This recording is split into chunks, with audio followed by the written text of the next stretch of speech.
Hello, I'm Jared Taylor with American Renaissance. Most people think that the United States was, from the very beginning, dedicated to the idea of racial equality. Yes, they say there was slavery and segregation, but we were always working to fulfill the promise of all men are created equal. Of course, Thomas Jefferson, who wrote those words, was a slaveholder who didn't think the races were equal at all. But that phrase from the Declaration of Independence will haunt his memory forever. Not many people know that in 1776, there were black slaves in all 13 colonies and in the entire New World, from Canada to the tip of South America. In 1770, 40% of the white households in Manhattan owned slaves, and there were more slaves in the colony of New York than in Georgia. 9 of the first 11 presidents were slaveholders. The 2 exceptions were John Adams and John Quincy Adams. Jefferson thought slavery was a bad thing and that slaves would eventually be freed, but he wanted freed slaves sent back to Africa. There's a quotation from him on the wall of the Jefferson Memorial that goes like this: "Nothing is more certainly written in the book of fate than that these people are to be free." Well, in the original, Jefferson didn't stop there, adding, "Nor is it less certain that the 2 races equally free cannot live in the same government." That part has been conveniently forgotten. He wanted blacks deported and separated from whites so that they would be, and I quote, "beyond the reach of mixture." James Madison agreed. He wanted the U.S. government to buy up every slave and deport them. After he served as president, he ran the American Colonization Society, which was set up to send blacks back to Africa. At the inaugural meeting of the society, Henry Clay explained its purpose, quote, "to rid our country of a useless and pernicious, if not dangerous, portion of the population." Some of the most famous early Americans were not just members of the Colonization Society, they were officers. Besides Madison, there were Andrew Jackson, Daniel Webster, Stephen Douglas, William Seward, Francis Scott Key, Winfield Scott, and John Marshall. James Monroe worked so hard to help freed American slaves leave the country and establish Liberia that grateful Liberians named their capital Monrovia in his memory. The founders wanted blacks out and whites in. After the U.S. Constitution was ratified, the very first United States Congress had to decide who could be an American. They passed a law that said only, quote, "free white persons" could be citizens of the new country. Blacks couldn't be citizens even if they had been living in the colonies for generations. It took an amendment to the Constitution in 1868 for blacks to become citizens. And American Indians didn't finally become U.S. citizens until 1924. From colonial times on, there was strong opposition to mixed-race marriage. Massachusetts prohibited miscegenation from 1705 to 1843 and repealed the ban only because people thought it wasn't needed. They thought the idea of mixing was so repellent that no one would do it even if it were legal. Of the 50 United States, 44 at one time had laws prohibiting interracial marriage.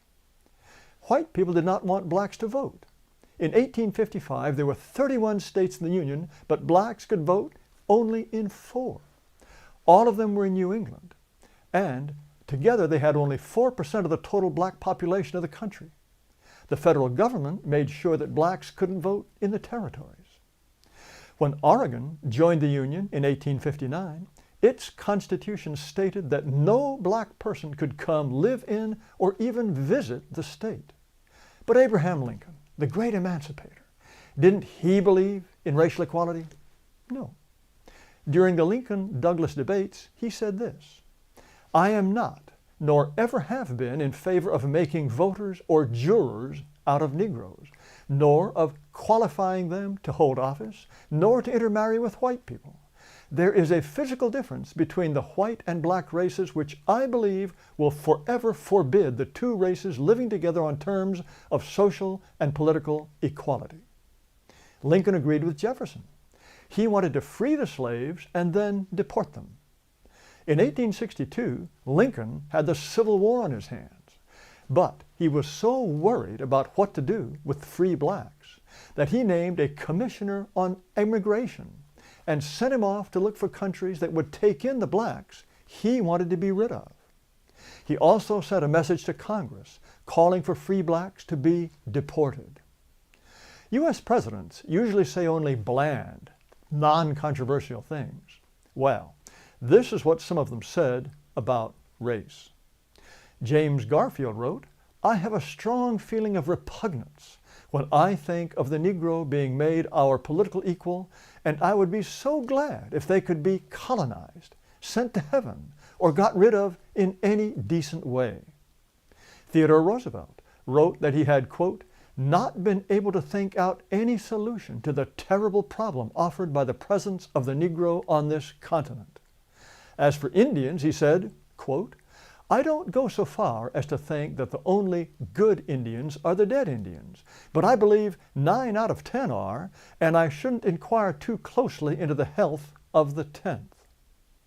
William Howard Taft once told a group of black college students, "Your race is adapted to be a race of farmers, first, last, and for all times."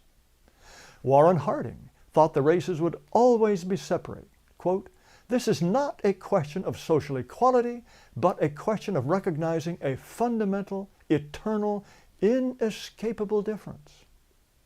Harry Truman wrote, "I am strongly of the opinion that Negroes ought to be in Africa, yellow men in Asia, and white men in Europe and America." He also referred to the black servants in the White House as, quote, "an army of coons."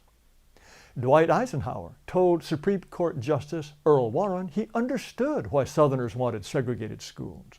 They didn't want, quote, "their sweet little girls to sit in schools alongside some big black bucks." He said that what he regretted most about his 8 years as president was sending federal troops to Little Rock, Arkansas to enforce school integration.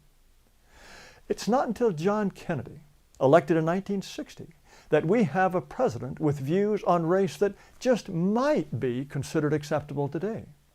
Because now, of course, we are supposed to think that race doesn't even exist. And even if it did, it would be immoral to base any decision on race. As I think I've made clear, this is a very recent way of thinking. From colonial times right up through the mid-20th century, virtually all white people believed race was an essential part of the American identity. They understood that people of different races are different and build different kinds of societies. They thought only Europeans would make the United States the kind of country that they would want to pass on to their children. So, there are two views. There is the consensus on race that lasted for more than 300 years, and there's today's view that races are perfectly equal and interchangeable, and that American can become black, Hispanic, Asian, Muslim, Hindu, anything at all. And not only will it be still America, it'll be better than ever. Well, which view is correct? Just look around. Read the news. I think you'll find the answer. Thanks for watching, and be sure to subscribe to our YouTube channel and visit our website at amren.com.